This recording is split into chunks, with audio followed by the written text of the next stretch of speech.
Fala pessoal, vamos dar continuidade? Então vamos lá, vamos falar agora do Programa Nacional de Direitos Humanos, ok? Esse Programa Nacional é uma forma que o governo federal arrumou para se colocar diretrizes, metas, prazo e responsável na execução das políticas públicas de direitos humanos. É fazer um plano, fazer uma organização das ações de forma estratégica para que se tenha maior efetividade.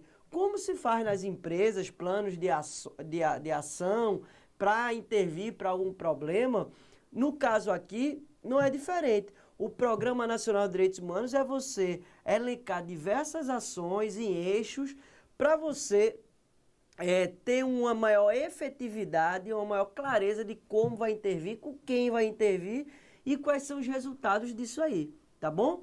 Então, esse Programa Nacional de Direitos Humanos vem sendo muito cobrado em prova, principalmente o PNDH3. Até hoje, já tivemos 3 programas nacionais. E esse último é o que sempre cai na sua prova.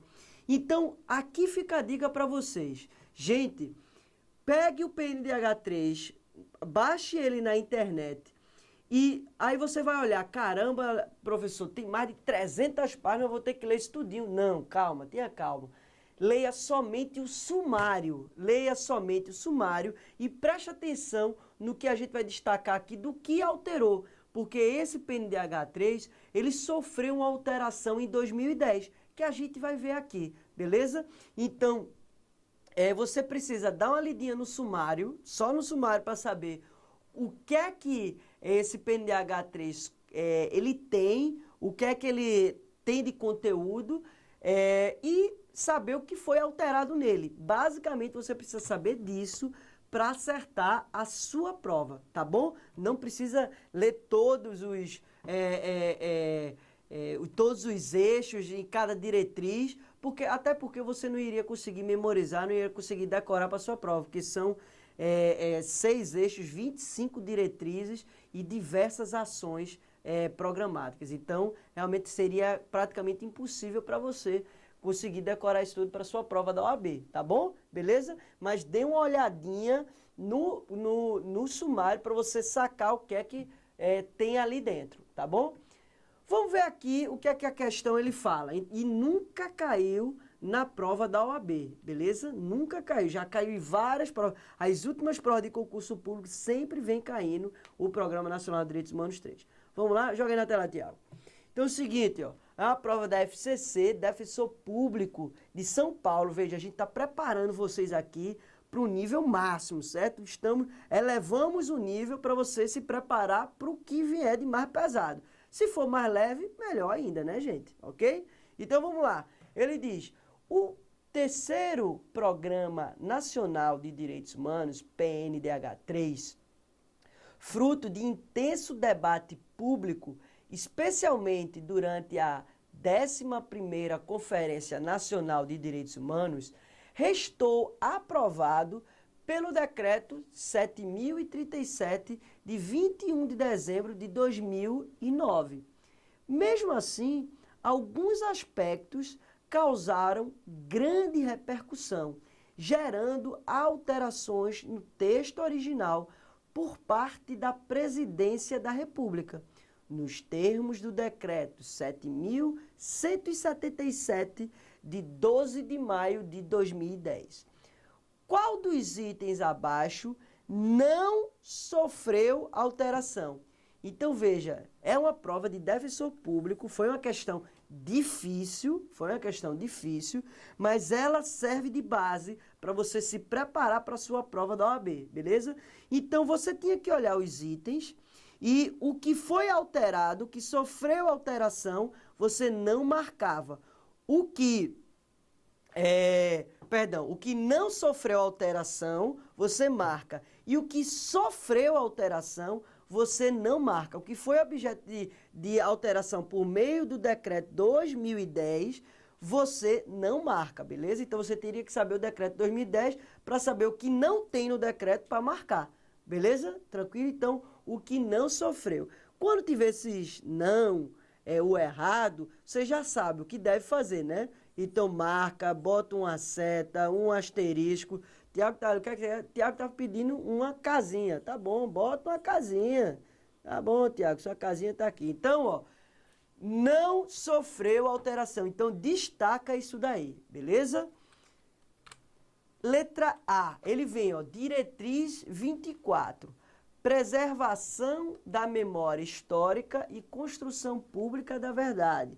Objetivo estratégico 1. Incentivar iniciativas de preservação da memória histórica e de construção pública da verdade sobre períodos autoritários. Gente, isso sofreu alteração sim. Esse tema foi extremamente polêmico por conta da questão da Comissão Nacional da Verdade. É o seguinte, gente, a gente acabou de sair de uma ditadura militar lá antes de 88, né? Teve lá aquelas diretas já, as caras pintadas, todo mundo lutando por um Estado democrático de direito, que agora nós estamos, mas isso faz muito pouco tempo, né? Um pouco mais de 20 anos que a gente está num período de democracia e o PNDH3, ele trouxe inovação que o PNDH2 e o PNDH1 não trouxe. O PNDH1 e o PNDH2 não trouxeram esse tema do direito à memória e à verdade, que é exatamente reaver o que aconteceu num período da ditadura militar, no sentido de trazer a memória histórica para a população e construir essa verdade pública, né? Então, o PNDH3 trouxe essa ideia da preservação da memória histórica, mas isso foi muito polêmico porque os ditadores, os generais, os oficiais da época da ditadura militar, que torturaram muita gente, ainda estão ativos. Alguns não estão na ativa, mas muitos estão ativos, articulados, estão fazendo de tudo para que essa verdade não venha à tona. Inclusive, o trabalho da Comissão Nacional da Verdade, que hoje está em funcionamento, foi muito importante, inclusive, para trazer a verdade do caso do Vladimir Herzog, né, o jornalista que foi, à época, foi encontrado morto no DOI-CODE, né? E ele a morte dele foi considerada suicídio. E a família nunca acreditou nisso, óbvio, né? Porque ele sempre combateu fortemente a ditadura e acreditava que ele tinha sido executado. E hoje a família tem um atestado de óbito com exatamente a inscrição de que ele foi executado por asfixia, né? Então ele foi enforcado e ele não se suicidou. Então esse tema ele foi alterado sim, porque ele visava foi alterada essa ação programática que visava sinalizar esses locais públicos que serviram à repressão ditatorial, sendo prevista a ação de dar conhecimento destes locais. Então, foi amenizado. Então, antes, no texto original do decreto de 2009, a ideia era que deveria se sinalizar os locais públicos que serviram à repressão da ditadura. Com a pressão desse grupo conservador, foi alterada essa previsão do PNDH3 para somente colocar uma ação de dar conhecimento desses locais. Não botar uma sinalização, mas em publicações, em livros, dizer que existiram esses locais. Não sinalizar com plaquinhas, como se queria o PNDH3, ok? Então, essa diretriz e esse objetivo estratégico dessa diretriz foi alterada sim. Então, quando vocês virem na prova Comissão Nacional da Verdade, direito à memória e à verdade, esse assunto ele sofreu alteração no PNDH3. Então, direito à memória e à verdade, foi um tema que sofreu alteração no PNDH 3, beleza? Fica mais fácil de você memorizar. Letra B, modernização, diretriz 25, né? Modernização da legislação relacionada com promoção do direito à memória e à verdade, fortalecendo a democracia. Objetivo estratégico 1, suprimir do ordenamento jurídico brasileiro eventuais normas remanescentes de períodos de exceção que afrontem os compromissos internacionais e os preceitos constitucionais sobre direitos humanos. Essa diretriz e esse objetivo estratégico dessa diretriz sofreu alteração. Como a gente falou, quando vocês virem direito à memória e à verdade, saibam, houve alteração.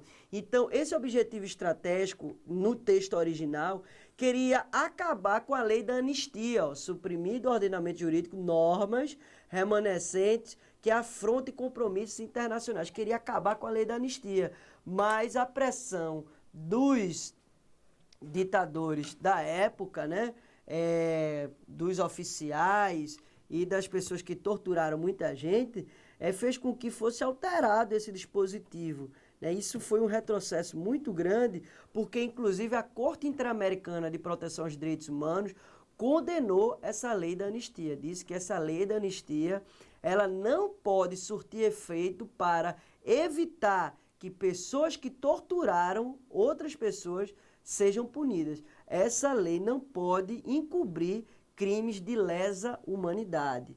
Então, mas não foi esse o entendimento do STF. A Corte Interamericana entendeu dessa forma, mas o STF, em decisão plenária, entendeu que não, que a lei da anistia valeu sim, porque foi um pacto realizado no período da ditadura e que serviu para pacificar as relações.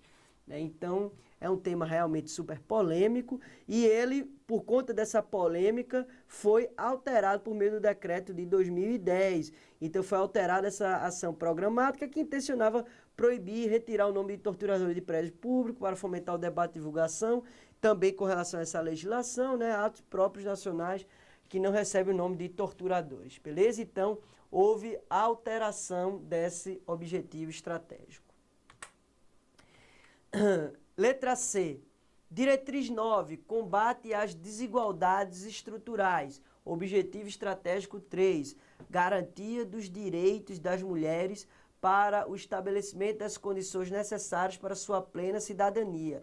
Foi alterado? Sim, foi alterado essa parte. Isso tratava, isso era relativo o projeto de lei de descriminalização total do aborto. Esse objetivo estratégico dessa diretriz tinha esse objetivo de descriminalizar toda forma de aborto e com essa alteração de 2010 foi suavizado esse tema para ser considerado tema de saúde pública com garantia de acesso aos serviços públicos de saúde para as mulheres. Ou seja, se tirou essa previsão de descriminalização do aborto para dizer que é um tema de saúde pública, devendo as mulheres ter acesso ao serviço de saúde. Ok? Então foi suavizado esse texto também, beleza? Diretriz, então quando vocês virem essa questão relativa aos direitos das mulheres e com relação ao aborto, saibam que houve realmente alteração. Então, direito à memória à verdade, houveram duas alterações no direito à memória à verdade. A questão da descriminalização do aborto também houve alteração com relação a esse direito da mulher. A letra D, ele diz, garantia, diretriz 22, garantia do direito à comunicação democrática e ao acesso à informação para consolidação de uma cultura em direitos humanos. Objetivo estratégico 1, promover o respeito aos direitos humanos nos meios de comunicação e o cumprimento de seu papel na promoção da cultura em direitos humanos. Então, quando vocês virem essa expressão meios de comunicação, saibam que também sofreu alteração. Porque o que é que queria o PNDH 3 no seu texto original? Ele intencionava realizar uma democratização do acesso aos meios de comunicação, o que foi alterado pelo decreto de 2010. Então, nesse decreto de 2010, que trazia a possibilidade dessa regulamentação, dessa democratização dos meios de comunicação, porque o que é que acontece hoje no Brasil, gente? Pouquíssimas famílias, há pesquisas que são 7 grupos que dominam a maior parte da mídia nacional, quase toda a mídia, incluindo rádio, TV, jornal impresso, internet, toda essa mídia é concentrada na mão de 7 grupos econômicos no Brasil inteiro. Isso é muito pouco, gente. E isso retrata a falta de conhecimento que a gente tem da nossa multiculturalidade, né? Então, o pessoal do Sul não conhece as diversas formas culturais que existem, por exemplo, em Pernambuco, como a gente de Pernambuco não conhece as diversas formas culturais que existem no Rio Grande do Sul. Enfim, é um conhecimento muito superficial que faz com que a gente não se identifique com o que está posto e a gente fica sujeito a assistir Big Brother e essas porcarias daí da vida, né? Então, realmente a gente tem um acesso à informação muito limitado, por conta que não há uma pluralidade de informação, e o PNDH3 visava a trazer possibilidades de regulamentação, e isso foi não só essa possibilidade de regulamentação, mas como também trazer uma penalidade administrativa em casos de violações de práticas de uso da concessão, permissão, autorização. Também foi revogado um ranking, o PNDH3 no texto original queria se criar um ranking nacional dos veículos de comunicação comprometidos com os direitos humanos, mas esse ranking também foi excluído. Então, quando você vê a expressão meios de comunicação, saiba que esse texto sofreu alteração. Essa parte da busca de uma comunicação democrática, ela sofreu alteração no decreto de 2010, tá bom? Letra E, então, é a letra que a gente marca, né? A última que sobrou. Diretriz 13, prevenção da violência e da criminalidade e profissionalização da investigação de atos criminosos. Objetivo estratégico 1, ampliação de controle de armas de fogo em circulação no país. Isso não sofreu alteração. E a gente precisa também destacar outros pontos que sofreu alteração, como, por exemplo, os símbolos religiosos. Foi revogado o dispositivo que impedia a ostentação de símbolos religiosos em estabelecimentos públicos da União. Então, o texto original do PNDH3 queria acabar com a ostentação de símbolos de determinadas religiões, como, por exemplo, no STF, tem um mega crucifixo. Se você vir na TV, você vai identificar que lá tem um crucifixo gigante em cima da cadeira do presidente do STF. Né? Então, o texto original queria acabar com isso, porque o Estado é laico, né, gente? O Estado é laico, não pode fazer a opção por qualquer tipo de orientação religiosa, tá bom? Mas isso foi alterado por conta da pressão dos grupos religiosos. Também outro tema foi a mediação de conflitos coletivos agrários e urbanos. No texto, a mediação foi retirada como um ato inicial dessa demanda, desses conflitos agrários. Então, o texto original previa uma mediação de conflitos inicial com relação a esses conflitos agrários, que tem de invasão de terra, de poceiro, de grileiro e tal. Havendo uma priorização da oitiva do INCRA e de outros órgãos públicos especializados. Também foi retirada como prioridade a possibilidade de uma audiência coletiva com os envolvidos. Ou seja, essa participação maior que o PNDH3 buscava foi cancelada na alteração do PNDH3. Então, resumindo a ópera, temos, quando você vê mediação de conflitos, mulher, quando você vê memória à verdade, quando você vê também a questão relativa ao direito à comunicação e aos símbolos religiosos, esses 5 temas foram os temas que foram mais traumáticos e objetos de alteração. Esses, e somente esses, foram objeto de alteração do PNDH 3. Vocês precisam levar isso para a sua prova, ok? Beleza? Vamos fazer aqui uma breve comparação entre o PNDH 1, o 2 e o 3. O PNDH 1, ele foi de 1996, o 2 de 2002 e o 3 de 2009. Esse PNDH 1, ele teve o foco em direitos civis e políticos. Então, a pergunta de prova que eu já vi, o PNDH 1 tratou sobre direitos econômicos, sociais e culturais? Falso, não tratou, beleza? O PNDH 2 é que começou a tratar dos direitos econômicos, sociais e culturais, juntamente com os direitos civis e políticos. E o PNDH 3, ele trouxe, além dos direitos econômicos, sociais e culturais e dos direitos civis e políticos, ele trouxe também a questão do direito à memória à verdade, um tema novo que não tinha no PNDH 1 nem no 2, beleza? Tranquilo? E foi dividido em 6 eixos orientadores com 25 diretrizes, sendo 519 ações. Veja que foi aumentando a quantidade de ações desde 96 até 2009, com alteração também em 2010. Então, o que é que vocês precisam identificar no PNDH 3? Que existem 6 eixos, então vocês precisam fazer um estudo sobre isso, né? Então, o eixo 1 fala da interação democrática entre o Estado e a sociedade civil, o eixo 2 fala sobre o desenvolvimento e direitos humanos, o 3 fala universalizar direitos em um contexto de desigualdade, o 4 aborda segurança pública, acesso à justiça e combate à violência. O 5 fala sobre educação e cultura em direitos humanos. E o 6, que é esse novo, né, que nunca houve antes nos outros PNDH, é o direito à memória e à verdade. Beleza?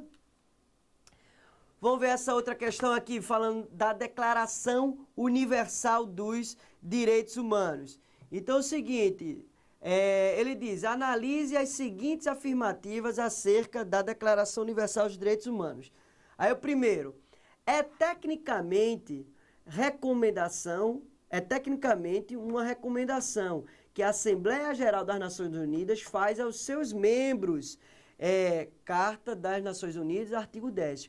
Perfeito, gente, isso está correto. Agora, cuidado com a pegadinha de prova, cuidado, porque tecnicamente, realmente é uma recomendação, não tem força jurídica vinculante, mas materialmente falando, cuidado com isso.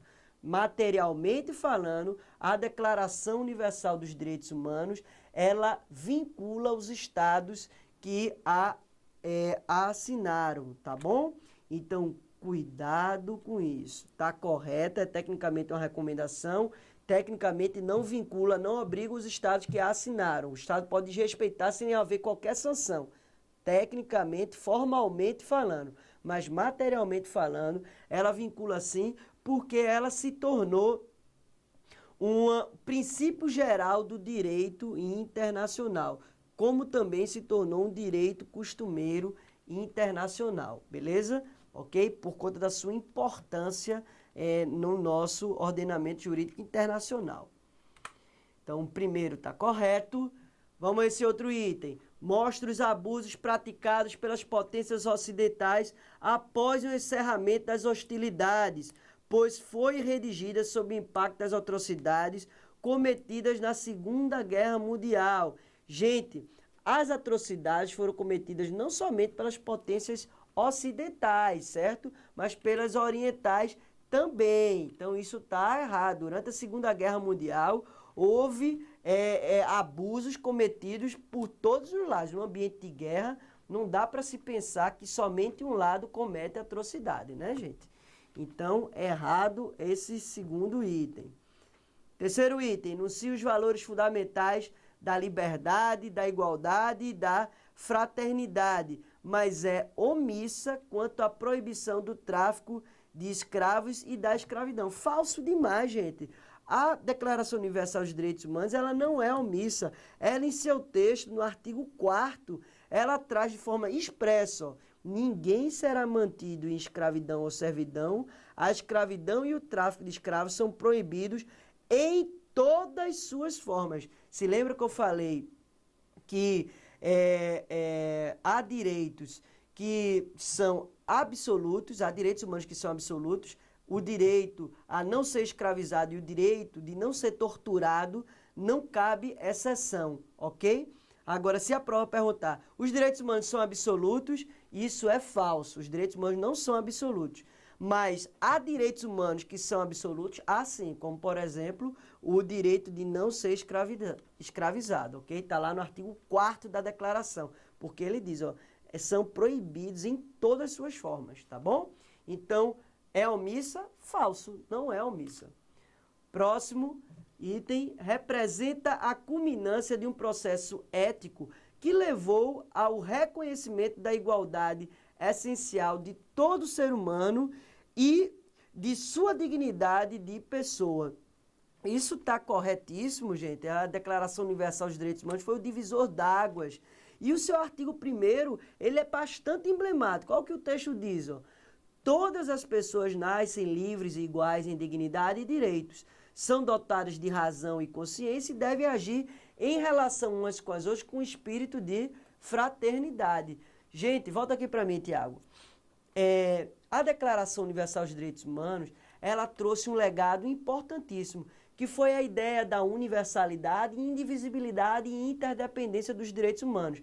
Foi a primeira vez que um texto uniu direitos civis e políticos e direitos econômicos, sociais e culturais. A primeira vez foi com a Declaração Universal dos Direitos Humanos. Por isso que ela tem uma importância universal e traz essa nova ética universal, buscando um combate à guerra, um caminho da paz e a solução pacífica dos conflitos, beleza? Então, a gente fica aqui com a letra C, tá aí na sua tela, joga aí, Tiago.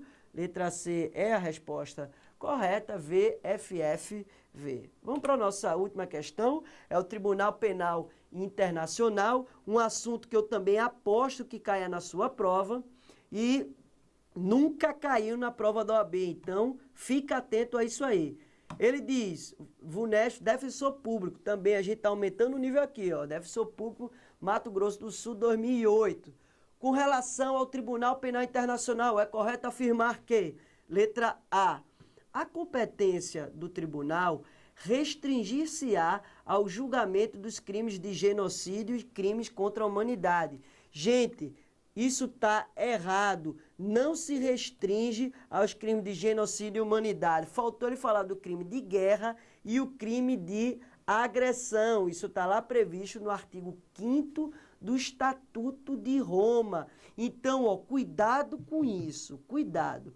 O TPI, o Tribunal Penal Internacional, ele somente julga esses quatro tipos de crime. Crime de genocídio, crime de humanidade, crime de agressão e crime de guerra, ok? Só e somente só esses 4 tipos de crime. Cuidado com o de agressão, porque todos os outros tipos de crimes, o Estatuto de Roma, ele regulamentou, ele especificou, ele disse do que se trata genocídio, do que se trata crime contra a humanidade, do que se trata crime de guerra. Mas ele não destrinchou do que se trata crime de agressão. Ele deixou para um momento posterior, porque não houve consenso na hora da elaboração do Estatuto de Roma. Então, cuidado com isso na prova. Se a prova disser que todos os crimes previstos no Estatuto de Roma foram devidamente regulamentados, isso está falso, porque o crime de agressão ele não foi regulamentado. Então, letra A, falso. Letra B, o tribunal não terá jurisdição sobre pessoas que, à data da alegada prática do crime, não tenha ainda completado 21 anos de idade. Gente, falso, a maioridade para fins do TPI são 18 anos. Isso está lá no artigo 26 do Estatuto. Não é 21, são 18 anos. Fica fácil você memorizar porque é equiparado ao nosso ordenamento jurídico interno, beleza? Então, ó, se um adolescente de 17 anos cometer um crime contra a humanidade, esse adolescente não vai ser processado e julgado pelo Tribunal Penal Internacional, beleza? Somente a partir dos 18 anos. Letra C. Os crimes da competência do tribunal não prescrevem. Perfeito, artigo 29 do Estatuto de Roma. Esses 4 crimes, crime de guerra, crime contra a humanidade, crime de genocídio e crime de agressão, eles não prescrevem. Não prescrevem. A qualquer momento o tribunal pode processar e julgar quem cometeu esses crimes, tá bom? Então, letra C é o que a gente marca. Vamos para a letra D, para fechar aqui a nossa aula. O tribunal só terá competência relativamente aos crimes cometidos após 17 de julho de 98, data da sua criação. Falso, gente. O TPI, em 98, houve o debate na Conferência de Roma, mas ele só entrou em vigor em 2002, em 1 de julho de 2002. Ou seja, a competência para processar e julgar os crimes é só a partir de 1 de julho de 2002. Alexandre, mas o crime de guerra aconteceu em 94, lá ali naquela guerra civil em Ruanda. O TPI pode processar e julgar? Não poderá, porque foi antes da sua entrada em vigor. E é o que a gente chama a competência em razão do tempo, competência ratione temporis do TPI, beleza? Então, gente, volta aqui para mim, Tiago. Esses são os principais assuntos, as principais dicas que a gente traz aqui para vocês para a sua prova da OAB. No nosso curso, vamos trazer outras dicas importantes também, mas essas são as dicas de ouro que eu trago para vocês, beleza? Então, desejo toda a sorte do mundo para vocês. Qualquer dúvida, pode me provocar, pode mandar um e-mail para mim, me provocar pelo Facebook, que eu vou ter o prazer de me comunicar com vocês, tá bom? Um beijo, um abraço no coração de vocês e até a próxima.